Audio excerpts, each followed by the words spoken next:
আমরা তো প্রায় সবাই সাইকেলের চেন আর স্প্রকেট দেখেছি, তাই না? কেমন দাঁতগুলো মানে একে অপরের সঙ্গে একেবারে খাঁজে খাঁজে মিলে গিয়ে চাকাটাকে ঘোরায়। হ্যাঁ, বা পুরনো দিনের ওই কাটা দেওয়া ঘড়িগুলো। ঠিক। এই যে মেশিনগুলো এত স্মুথলি চলে, তার আসল কারণটা কিন্তু ওই গিয়ারের দাঁতগুলোর একদম সঠিক মাপ। মানে মেশিনের নিখুঁত চলার জন্য এটা যে কি ভীষণ জরুরি। আজকের আলোচনায় আমরা ইঞ্জিনিয়ারিং মেট্রোলজির একটা খুব খুব দরকারি বিষয়, গিয়ার মেট্রোলজি, তা নিয়ে কথা বলবো। ঠিক বলেছ। আসলে মেট্রোলজি মানে পরিমাপ বিজ্ঞান ছাড়া ভালো কোয়ালিটির প্রোডাক্ট বা কোনো মেশিনের সঠিক এফিসিয়েন্সি এগুলো তো নিশ্চিত করাই যায় না। একদম। আর গিয়ারের মতো পার্টসের ক্ষেত্রে, যেখানে ওই সূক্ষ্ম মাপের ওপর পুরো সিস্টেমটার চলা নির্ভর করে, সেখানে এর গুরুত্ব তো আরও অনেক বেশি। মাপ একটু এদিক ওদিক হলেই কিন্তু পাওয়ার লস হয়, মেশিনের আয়ু কমে। তাহলে আসুন প্রথমেই গিয়ারের কিছু জরুরি অংশ বা টার্মস একটু চিনে নিই। সহজ বাংলা পরিভাষায় বলার চেষ্টা করি। যেমন ধরুন পিচ সার্কেল। পিচ সার্কেল, হ্যাঁ, এটা আসলে একটা কাল্পনিক বৃত্ত, যার উপর গিয়ারের দাঁতগুলো একদম সমানভাবে সাজানো থাকে। এই রকম আর কি। ভাবা যেতে পারে যেন একটা অদৃশ্য লাইনের উপর সৈনিকরা ঠিকঠাক দাঁড়িয়ে আছে। হ্যাঁ, আর এর সাথেই তো যুক্ত আছে অ্যাডেডাম আর ডেডেন্ডাম। পিচ সার্কেলের ওপরে দাঁতের যে অংশটা, সেটা হলো অ্যাডেডাম। মানে চূড়ার দিকটা। হ্যাঁ, চূড়াটা। আর নিচের অংশটা গোড়ার দিকটা হলো ডেডেন্ডাম। সহজ কথায় দাঁতের টপ আর বটম। আচ্ছা। আর দাঁতের যে চওড়া ভাবটা, ওর যে মোটাই, ওটাকে বলে টুথ থিকনেস। ঠিক। আর একটা খুব গুরুত্বপূর্ণ জিনিস হলো ব্যাকল্যাশ। যখন দুটো গিয়ার একসঙ্গে লেগে ঘরে, ওদের দাঁতের মধ্যে ইচ্ছে করেই খুব সামান্য একটু ফাঁক রাখা হয়, যাতে স্মুথলি ঘুরতে পারে, তাই তো? একদম। ওই ফাঁকটাকেই বলে ব্যাকল্যাশ।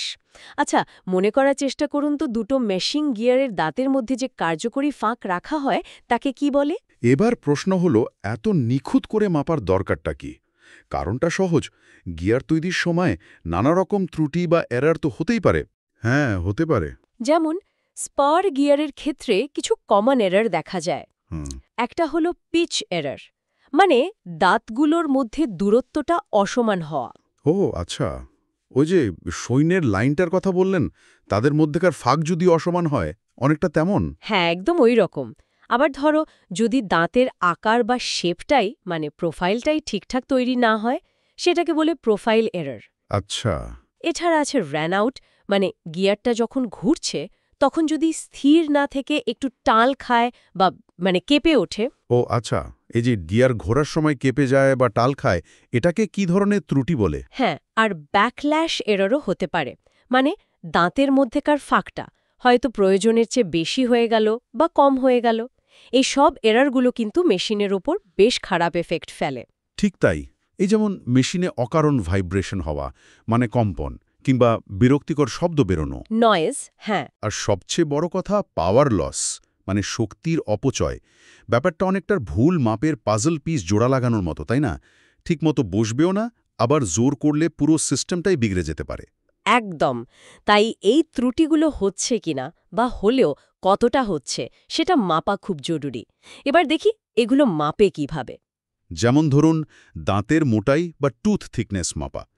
এর জন্য একটা স্পেশাল যন্ত্র আছে, নাম গিয়ার টুথ ভার্নিয়ার ক্যালিপার। হ্যাঁ, গিয়ার টুথ ভার্নিয়ার। এর দুটো স্কেল থাকে। একটা স্কেল দিয়ে ভার্টিক্যাল স্কেলটা দিয়ে পেচ সার্কেল পর্যন্ত কতটা গভীরে মাপতে হবে সেটা সেট করা হয়। আর অন্য স্কেলটা হরাইজন্টালটা দিয়ে ওই নির্দিষ্ট গভীরতায় দাঁতের আসল মোটাই মাপা হয়। ঠিক। এটা যেন গিয়ারের দাঁত মাপার জন্যই বানানো একটা স্পেশাল রুলার। সাধারণত কয়েকটা দাঁতের মাপ নিয়ে তার গড় করলে অ্যাভারেজ করলে রেজাল্টটা বেশি ভরসাযোগ্য হয়।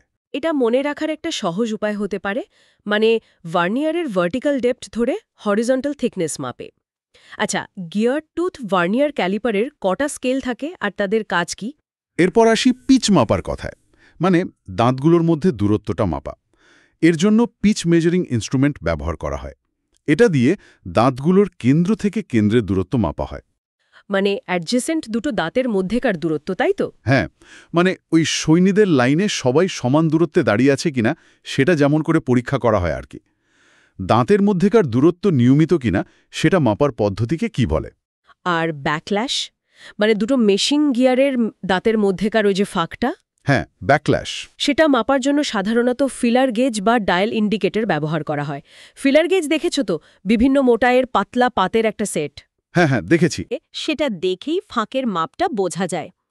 অনেকটা দুটো পাজল পিস জুড়ে দেওয়ার পর তাদের মধ্যে কতটা গ্যাপ রইল সেটা মেপে দেখার মতো, যাতে কানেকশনটা খুব বেশি টাইট বা খুব বেশি লুজ না হয়ে যায়। আচ্ছা, দুটো গিয়ারের দাঁতের মধ্যেকার ফাঁক মাপার জন্য কোনো যন্ত্র ব্যবহার করা যেতে পারে? ফিলার গেজ বা ডায়াল ইন্ডিকেটর। বেশ ভালো বোঝা গেল। তাহলে আজকের আলোচনায় আমরা মূলত গিয়ারের কিছু জরুরি টার্মিনোলজি, যেমন pitch circle, addendum, dedendum, tooth thickness, backlash, এগুলো নিয়ে কথা বললাম।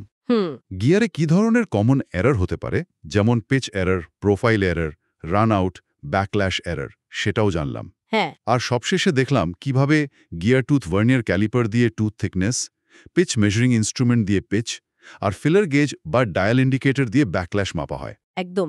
আর একটা বিষয় মনে রাখাটা খুব জরুরি, বিশেষ করে যারা ইঞ্জিনিয়ারিং পড়ছো বা ভবিষ্যতে এই লাইনে কাজ করবে। এই যে গিয়ার মেট্রোলজি, এটা শুধু আজকের দিনের বাইক, গাড়ি বা সাধারণ মেশিনের জন্য ইম্পর্টেন্ট তা কিন্তু নয়। তাই হ্যাঁ, ভবিষ্যতের টেকনোলজি, ধরো রোবোটিক্স, অটোমেশন, অ্যাডভান্সড ম্যানুফ্যাকচারিং, এই সব কিছুর একেবারে গোড়ার কথা হলো এই প্রিসিশন বা সূক্ষ্মতা।